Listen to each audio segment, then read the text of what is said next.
This episode of Catch, Hook, and Shoot is dedicated to Jay Briscoe.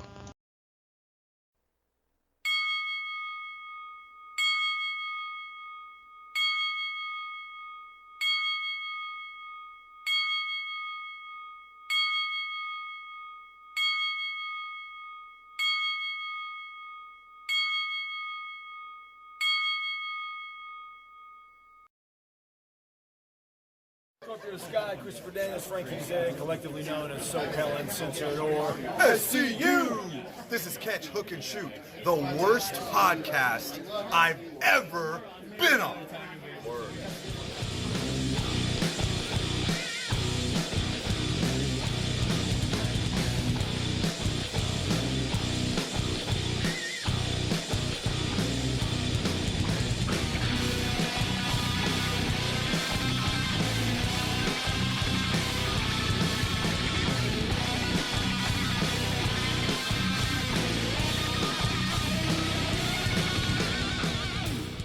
What's going on, everybody? Welcome to Catch, Hook, and Shoot, the best podcast you never heard of. My name's Tom. I am your host.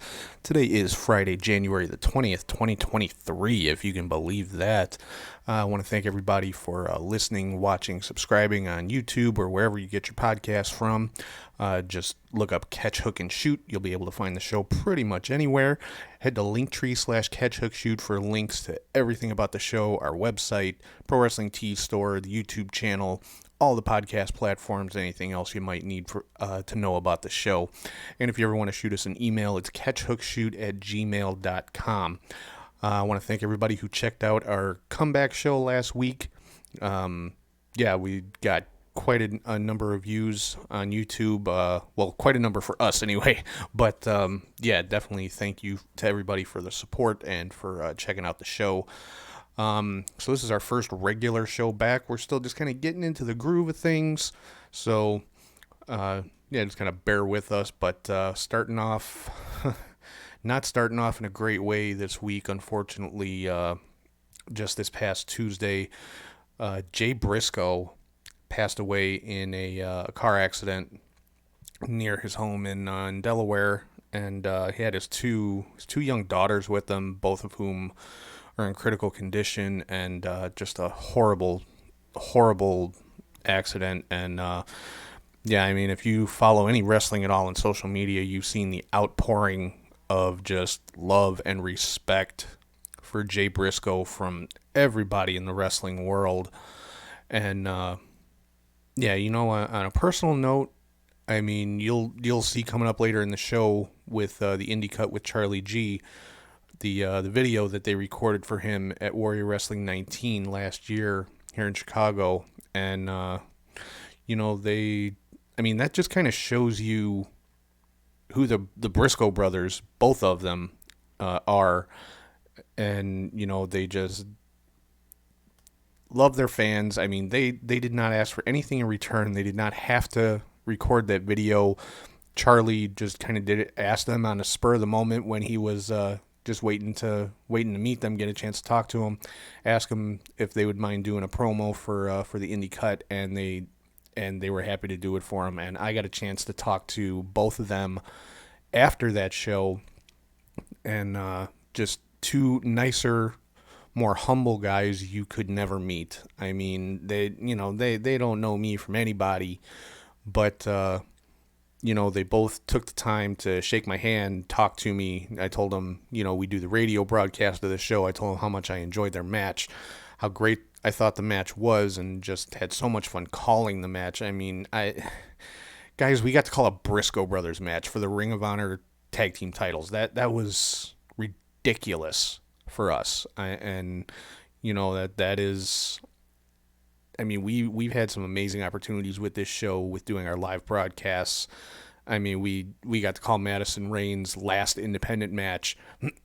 We got to call a Ring of Honor world title match with the Briscoe brothers. And, that's just two of the I don't even know, dozens of matches that we've had the privilege to call. And, the Briscoe brothers, truly one of the greatest tag teams of all time. They are right up in that conversation with the Dudley Boys and Hart Foundation and Legion of Doom, and whoever else you want to throw in, Rock and Roll Express, Midnight Express, the Briscoe brothers are in that conversation. And, yeah, like I said, Jay Briscoe, just nicest, most humble guy. I mean, talking to him, for just those few minutes, he, best way I can put it, he made me feel like I belong there. I mean, who am I to be hanging out in a wrestling locker room after a show, and he didn't think twice to shake my hand and just have a conversation with me about his match. So this one, this one did hit really, really close to home for us. And yeah, I just have to say thank you to Jay and Mark Briscoe for the privilege of being able to call one of their matches, for just being good to us. And yeah, as you saw at the top of the show, of course, Jay more than deserving of a 10-bell salute from every wrestling company on this planet. And yeah, just rest in peace, Jay Briscoe. Just a horrible, horrible tragedy. So moving forward, sorry to start us off on a kind of depressing note there, but we're going to try to get back into our normal groove here. And so going to start off the way that we always do, with something called the lead story. So the lead story this week, and probably every week, let's be honest, for the next who knows how long, the sale of the WWE. I mean, it's, I'm not going to say it's all anybody's talking about, but it is the biggest story in wrestling right now. Me and Charlie talked a little bit about it on last week's show. Vince McMahon coming back to the WWE, making himself the, oh God, I still can't remember his job title that he gave himself. Basically, he's the head guy. Now he apparently has changed the bylaws for the WWE so that the shareholders don't have to approve the sale. So basically, he's taking all of the power for himself as far as the sale of the company goes, and giving himself final say over who gets to buy it, which, I mean, just seems ridiculous to me for a publicly traded company, for one person to be able to make that decision when it affects everybody who owns a share of that company. Let's be honest. That's why it's called publicly owned, because I'd be willing to bet, I don't have numbers here in front of me, obviously, but I'd be willing to bet there's probably millions of people that have at least one share of WWE stock. I'm not saying every single one of them, should have a vote. That's what the board of directors is for. But, like I said, Vince basically giving himself full autonomy to make this sale, and some of the names that are coming up, as far as possible buyers. I mean, you've got Disney, you've got Fox, you've got Comcast, which those have always been the names that people have thrown out there.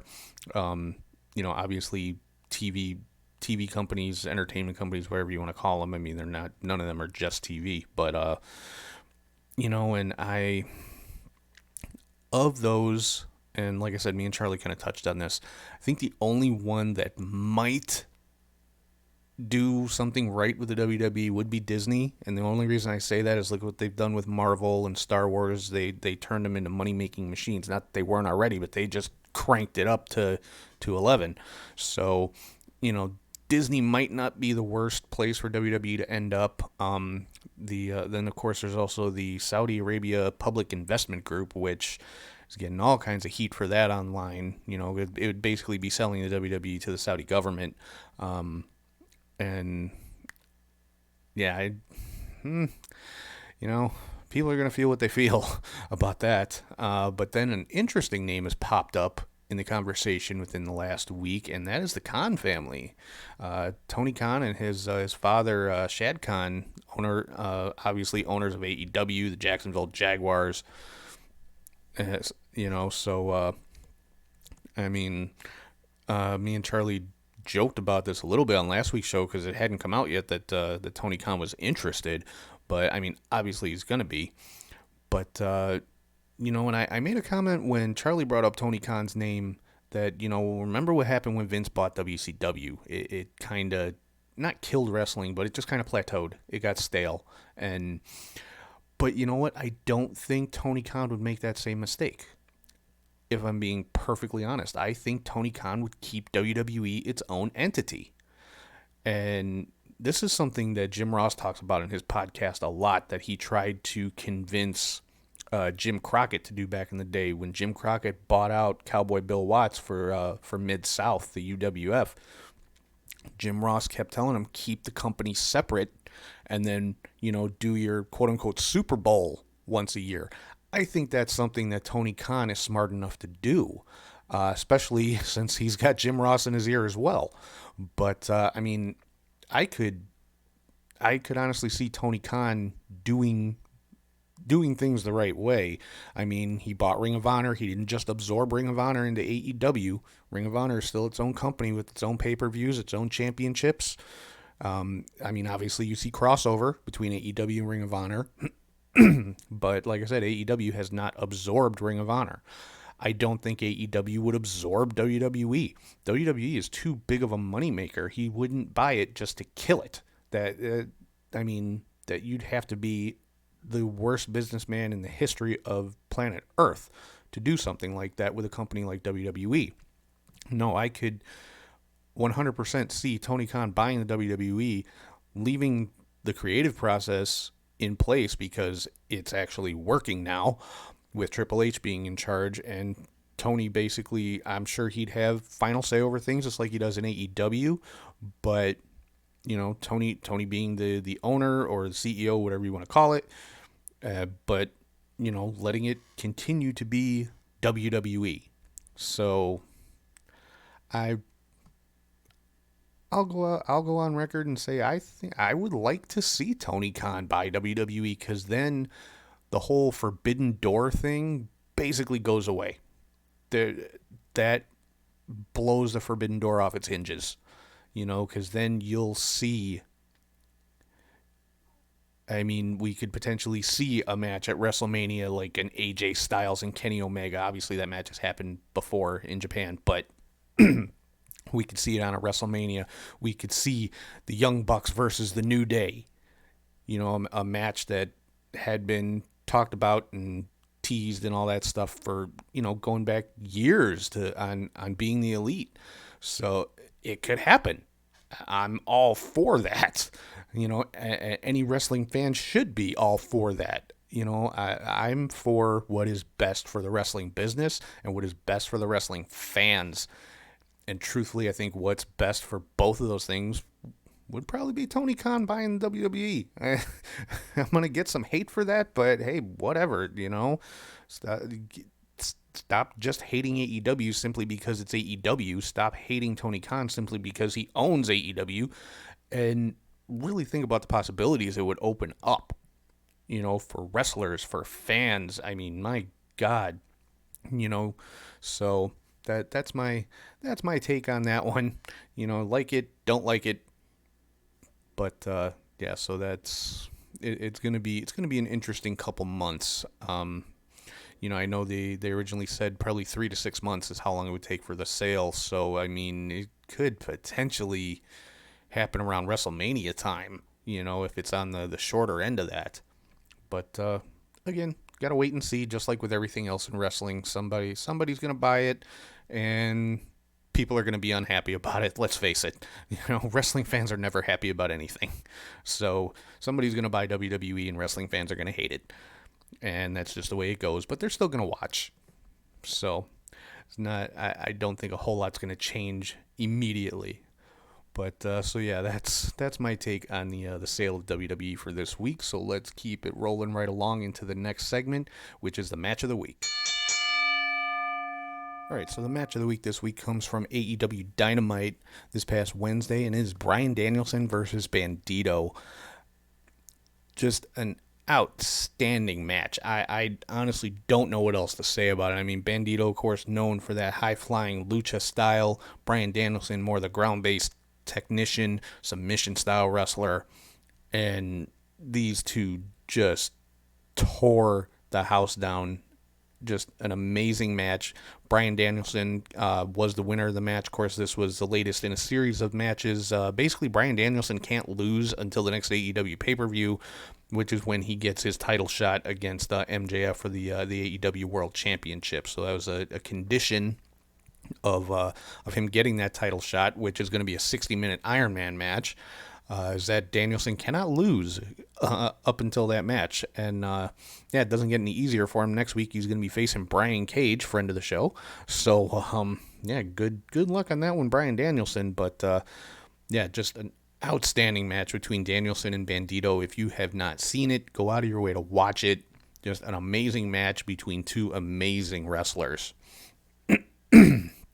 So, let's move into some news and rumors and stuff for the week. Starting off with Impact from their Hard to Kill pay-per-view this past last Friday, the 13th.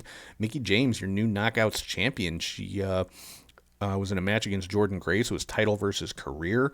If Mickie James would have lost, she would have had to retire, but she did come out on the winning end and is once again the Knockouts champion.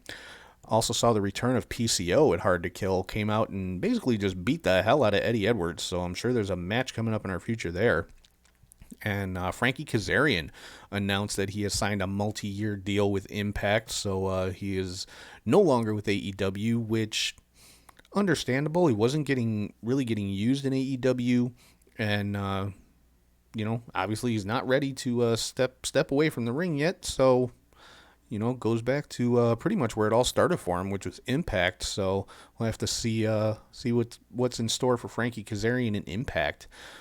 Some AEW news. The Elite are once again the AEW Trios champions. They won the 7th match in the Best of 7 series against Death Triangle, which this was an Escalera de la Muerte match, a ladder match basically.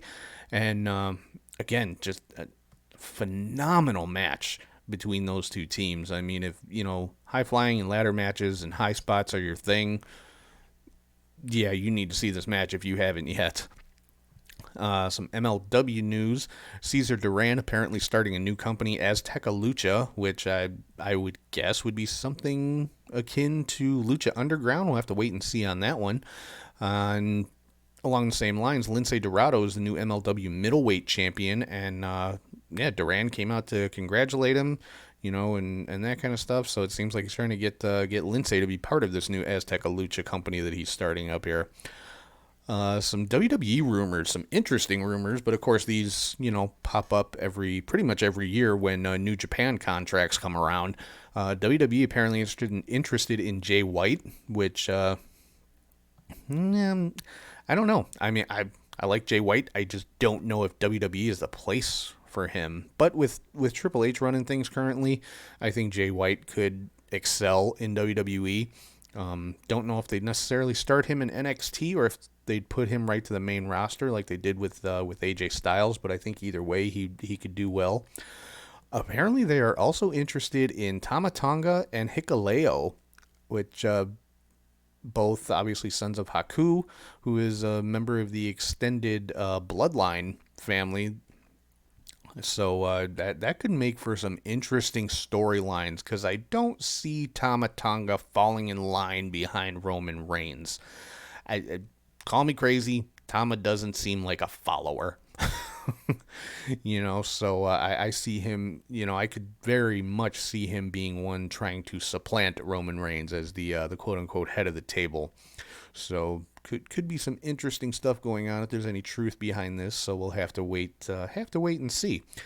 And the official announcement was made this past Monday. Cody Rhodes will be returning at the Royal Rumble, which I said last week when Charlie and I were talking about it. So I'll say it now. Cody is my early pick to win the Rumble.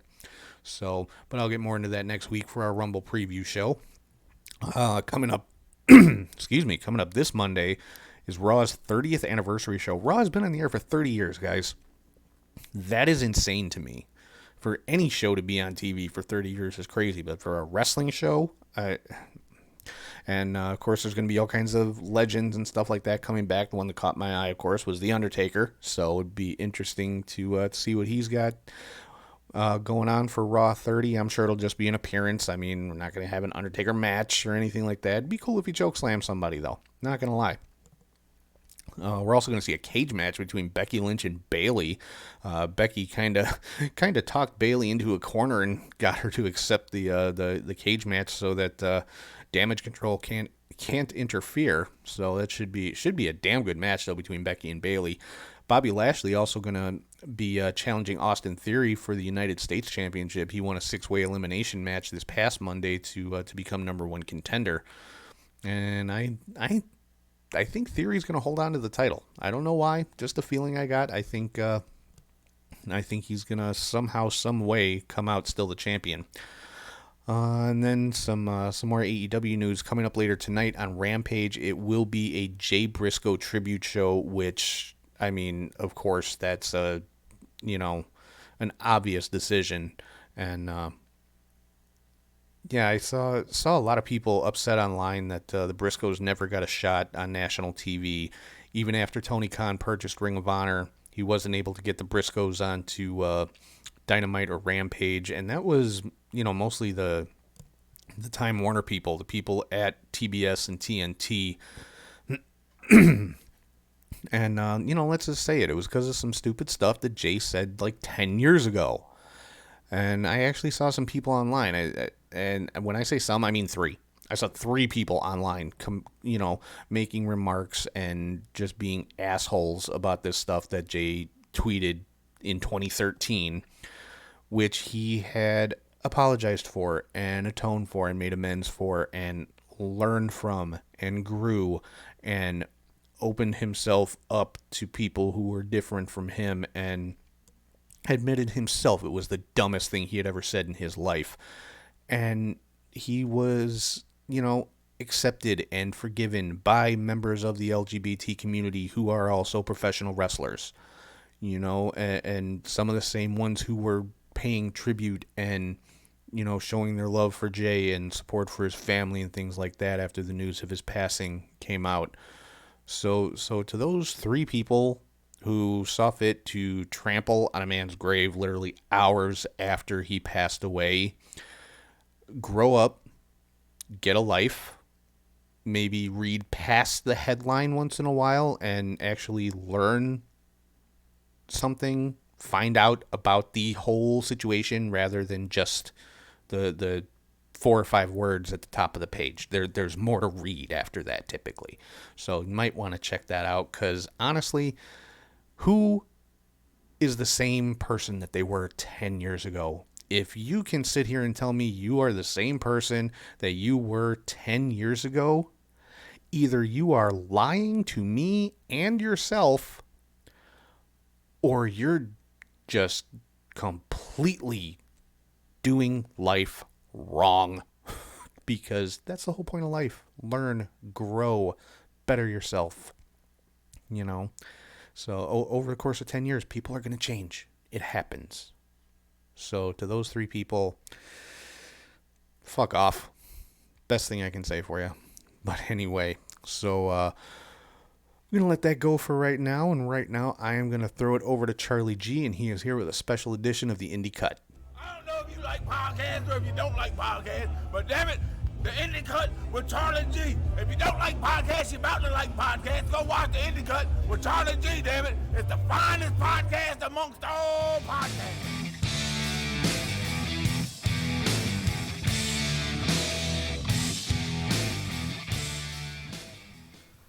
Hey the wrestling friends, I'm Charlie G with this week's Indie Cut. That's right, we are back, and I'm finally back on my own. Before I start, thank you Tom, and to the best tag team in the universe, the Briscoe brothers, for that intro. Of course, by saying that, by now everyone knows about the tragic death of Jay Briscoe Tuesday night.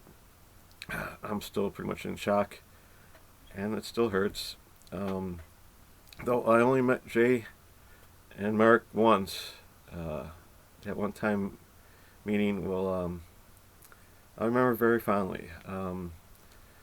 Standing in that line, I got to see the true Jay Briscoe. It is true what all the wrestlers are saying, that he was one of the best people around.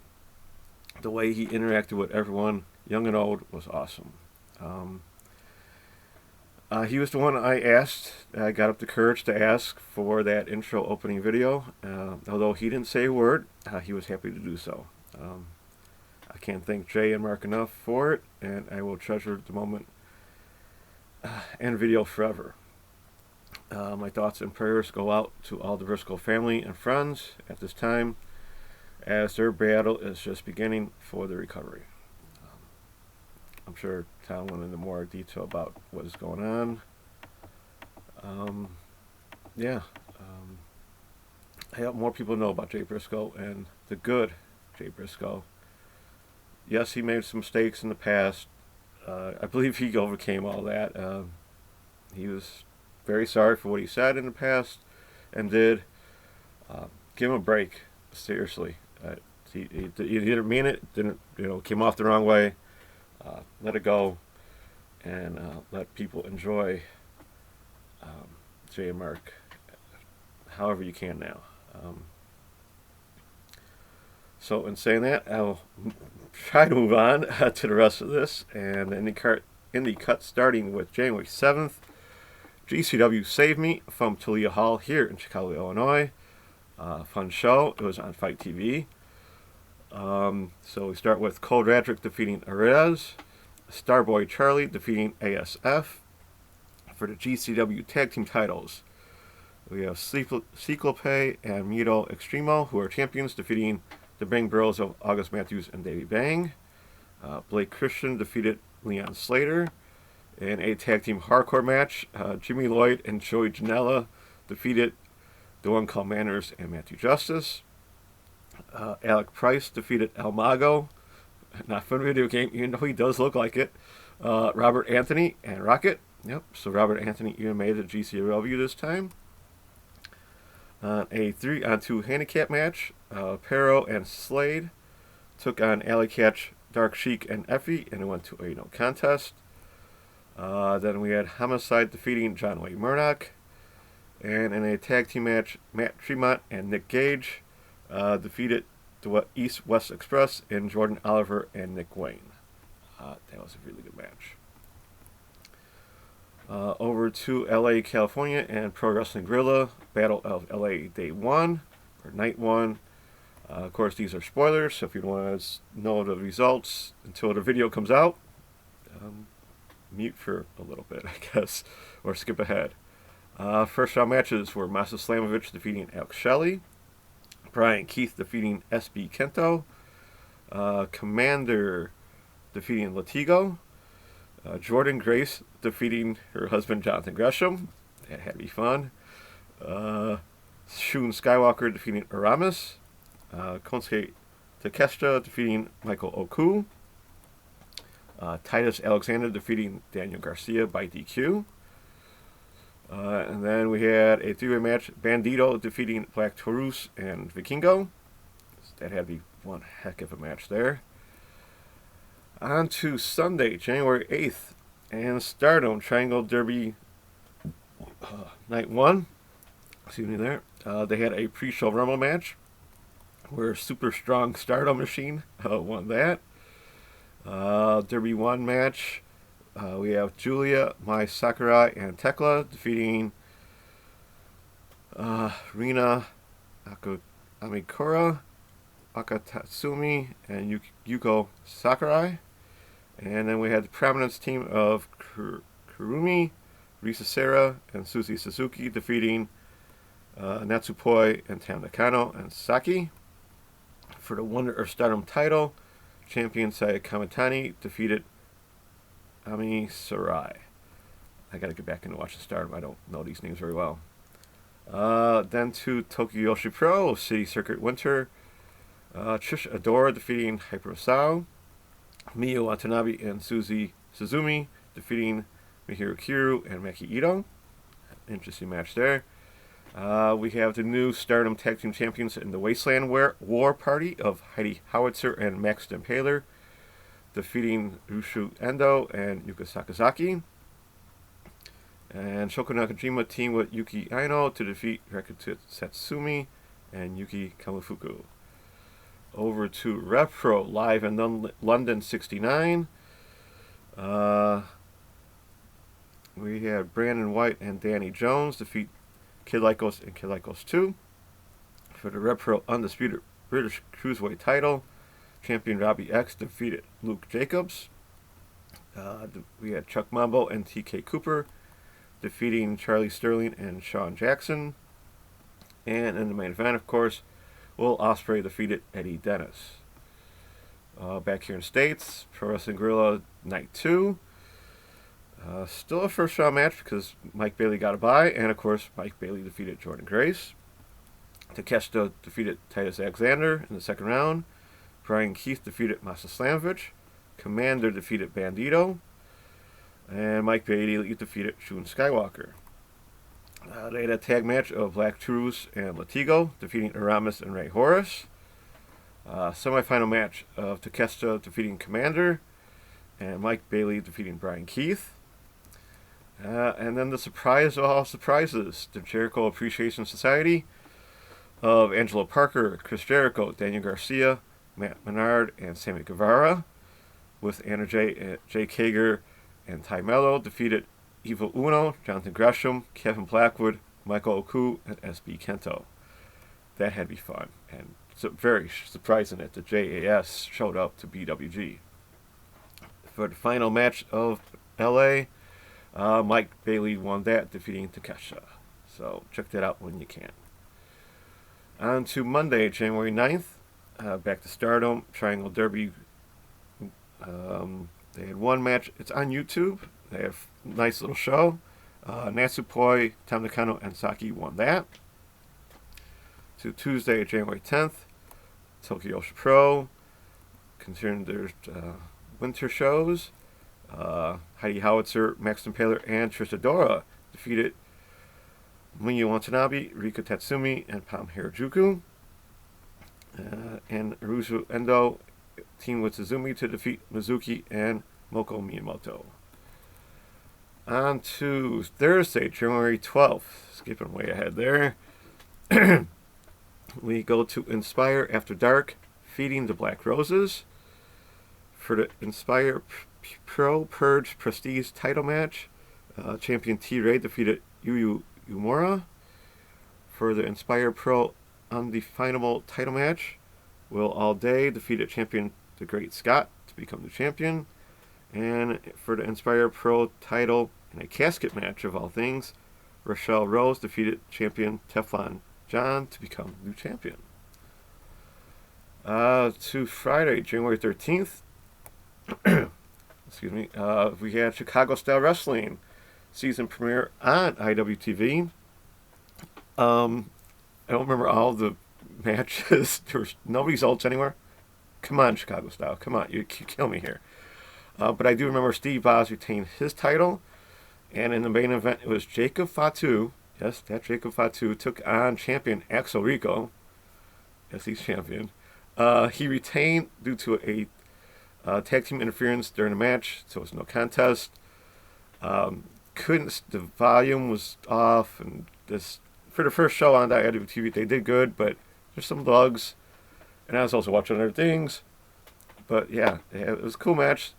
To actually see Jacob Fatu in Chicago Style Wrestling, pretty cool things. And they got more shows coming up with Blake Christian, and I can't think of the other good name coming up. But they'll be. Stay tuned. They're on IWTV this year, so take a watch. Up to Minneapolis, Minnesota, and First Wrestling WrestlePalooza. Alley Catch and Effie defeated Dan the Dad and Warhorse. This was fun. I got to see the pictures of this, and Dan the Dad dressed as Warhorse, and Warhorse dressed as Dan the Dad. So check that out on Warhorse's Facebook or his social media. Cool picture of those two together. Brandon Gore took on Ryan Cruz to no contest. For a WrestlePalooza title six-way match, champion Darren Corbin defeated Heavy Metal Lore, Kyle Pro, Lindsay Dorado, Shane Black, and Scott Story. In a no DQ match, Rennie D defeated Atomic Super Thunder Frog.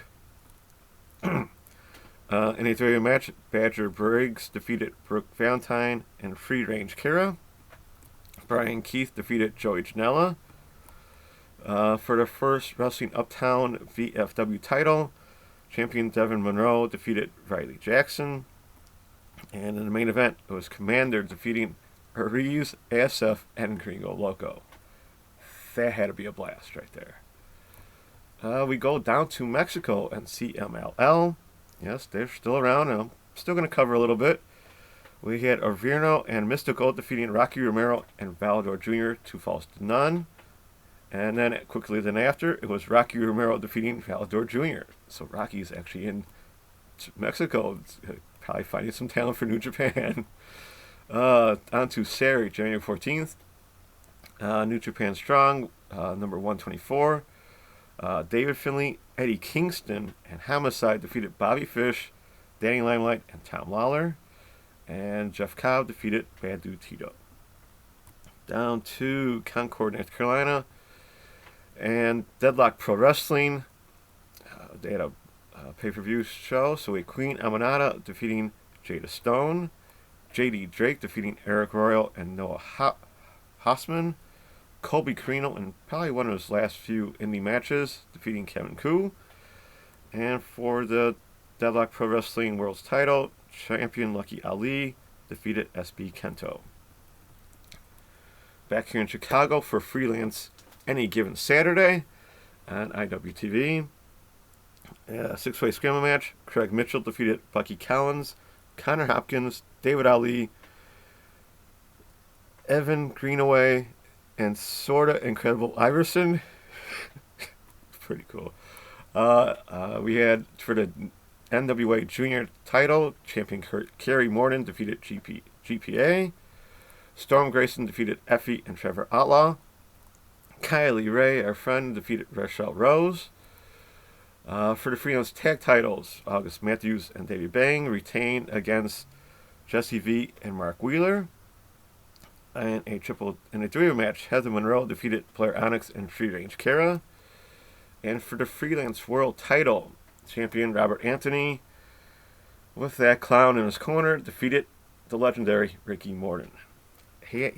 Robert had to use the ropes, put his feet on ropes to defeat Ricky Morton. How sad is that? You clown. Still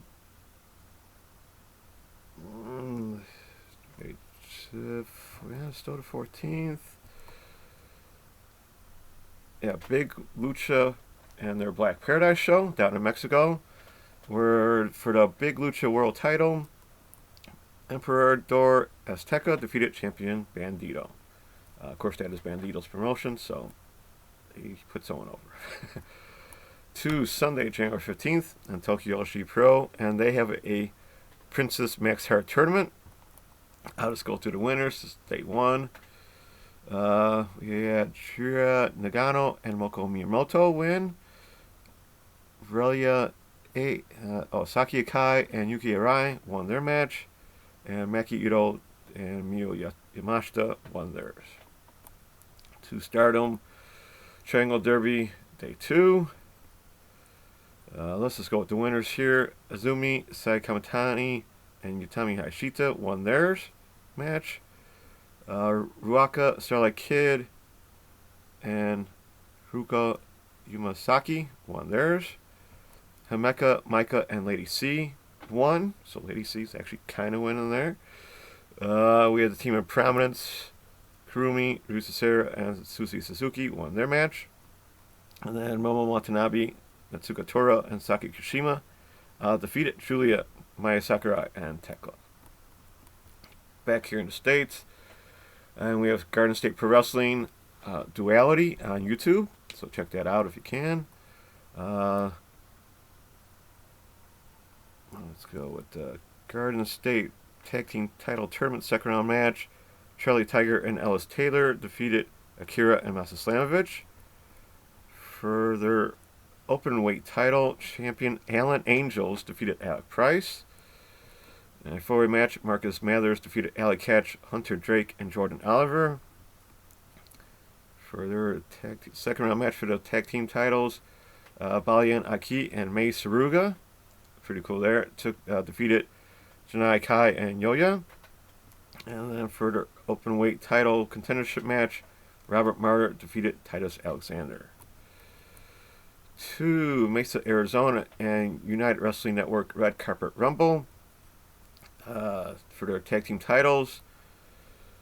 Eddie Pearl and Ricky Gibson defeated champions Reno Scum to become new champions. For their Heritage title, Kevin Martinson, who was champion, defeated Davey Richards. Bad Lou Tito defeated Joey Janela, Sean Dean, and Willie Mack. Peter Avalon defeated R3 Cassius. Hammerstone defeated Ortiz. For their world title, champion Danny Limelight took on Eddie Kingston to a no contest. And then they had a Red Carpet Rumble match where Invictus Cash won that. And then all the way to earlier today, Thursday, January 19th, Tokyo's Pro, Day Night 2. Second round matches, Hyper Michelle and Soko Nakajima won their match. Shirai Nagano and Moko Miyamoto won theirs. And Miyu Watanabe and Ruku Tatsumi won their match. So that's the end of the results. Previewing upcoming shows. GCW is on the 20th with Don't Talk Me. Take a Picture on the 21st. And then they're taking on New South Wrestling on Sunday. So they have a triple threat going on for GCW.